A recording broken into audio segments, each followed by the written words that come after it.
Halo semuanya, apa kabar dan salam ceria. Pada hari ini kita bertemu kembali pada pelajaran teknologi informasi dan komunikasi atau yang kita kenal dengan TIK.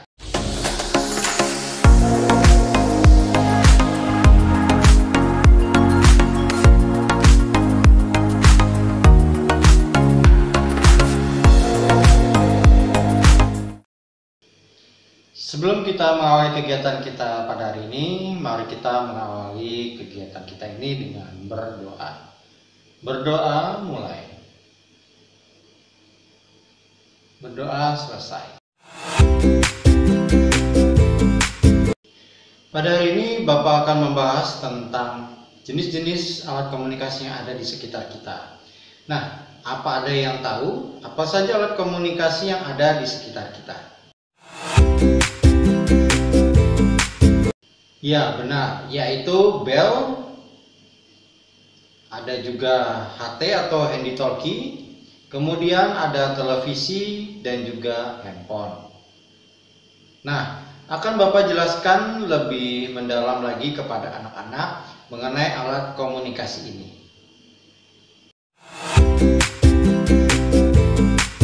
Perlu kita ketahui terlebih dahulu apa saja yang menjadi bagian dari alat-alat komunikasi. Ada beberapa bagian dari alat komunikasi, yaitu yang sudah kalian sebutkan tadi, yaitu bel, handy talkie atau HT, kemudian juga ada televisi dan juga ada handphone. Mari kita bahas satu persatu. Yang pertama adalah bel. Nah, bel ini perlu kalian ketahui bahwa terdiri dari dua yang seringkali kita ketahui ya, yang sering kita dengar, yang sering kita lihat, yaitu adalah bel pintu dan juga bel yang ada di kendaraan yang sering kita sebut adalah klakson. Nah, kita mulai dari yang pertama, yaitu bel pintu. Nah, fungsi bel pintu ini adalah untuk memperingatkan penghuni bahwa rumahnya tengah kedatangan tamu. Nah, alat ini biasanya ditempatkan di dekat pintu masuk. Apakah di rumah kalian juga ada bel pintu? Nah, bayangkan jika zaman dulu ketika bel belum ditemukan, tamu akan berteriak dengan lantang atau malah mengetuk pintu dengan keras. Nah, itu ya. Jadi itu fungsi utama dari bel pintu. Kemudian ada juga yang kedua, yaitu bel pada kendaraan, baik mobil ataupun motor, yang sering kita sebut dengan klakson. Nah, fungsi klakson ini adalah sebagai alat komunikasi antar kendaraan. Nah, lebih dari itu, klakson merupakan salah satu fitur keselamatan yang berguna untuk meminimalkan potensi risiko berkendara. Nah, alat komunikasi yang kedua adalah handy talkie. Nah, handy talkie ini adalah alat komunikasi yang bentuknya mirip dengan telepon genggam, ya, yang dapat mengkomunikasikan dua orang atau lebih dengan menggunakan gelombang radio dan sering dipakai untuk komunikasi yang sifatnya sementara. Kenapa dikatakan sementara? Karena salurannya dapat diganti-ganti setiap saat. Nah, selain itu juga dapat dipergunakan sebagai bagian komunikasi yang biasanya sering kita lihat itu adalah bagian keamanan. Nah, bagian keamanan ini seringkali menggunakan handy talkie baik di mall ataupun di perumahan-perumahan. Nah, alat komunikasi yang ketiga adalah televisi. Televisi yang kita ketahui adalah sebagai media massa atau memiliki fungsi utama, yaitu sebagai media informasi. Nah, kemudian juga bisa dikatakan sebagai media pendidikan dan juga sebagai media hiburan. Nah, televisi pada zaman dulu itu belum banyak yang menggunakan remote, karena pada zaman itu mungkin sirkuitnya ataupun peralatannya masih kurang memadai dan masih perlu mengalami perkembangan yang lebih banyak lagi. Nah, pada tahun sekarang ini ataupun kita mundur beberapa tahun sebelumnya, televisi sudah berubah, tidak menggunakan yang namanya televisi tabung yang kita kenal seperti itu, tetapi sudah menggunakan TV flat.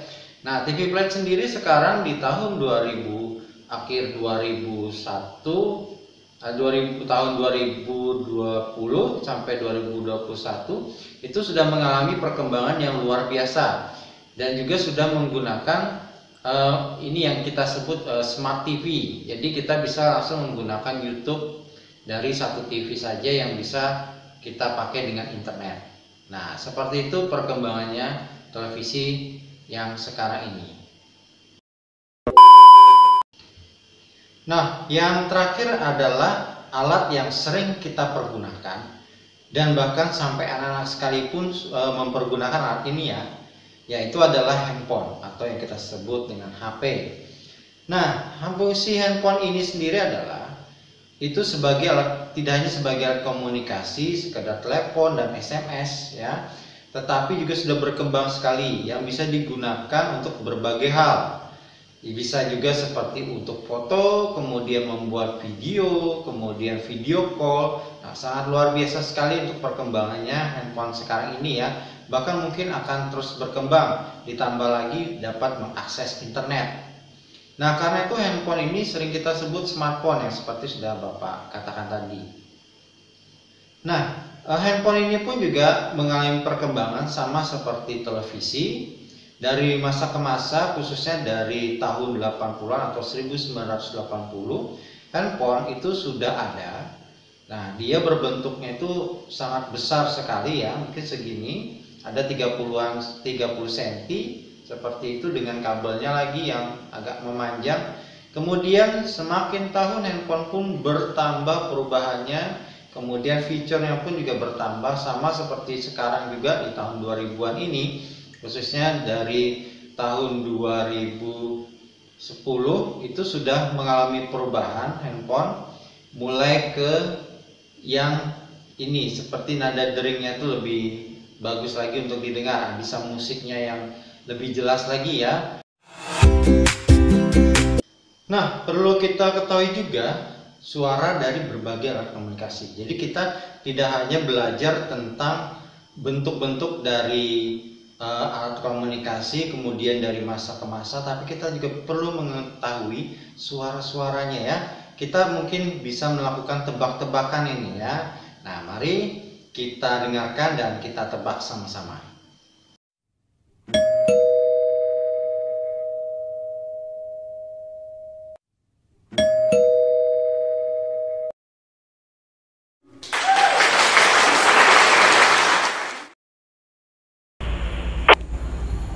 Termonitor, dilanjut, semangat walaupun cuaca hujan.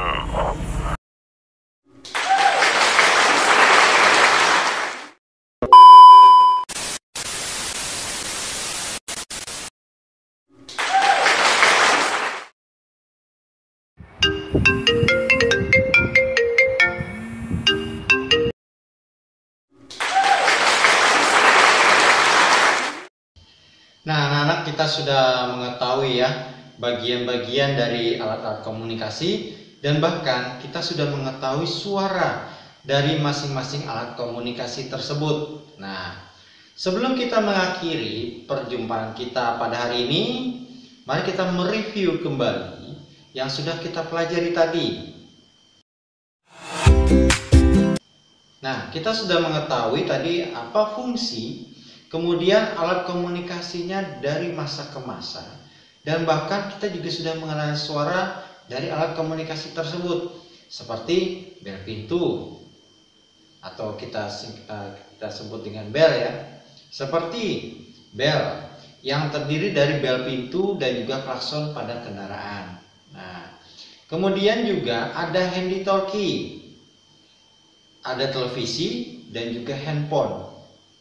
Dan semua alat-alat ini adalah alat yang digunakan oleh kita semua sehari-hari, dan mari kita pergunakan alat-alat komunikasi ini dengan bijak dan baik.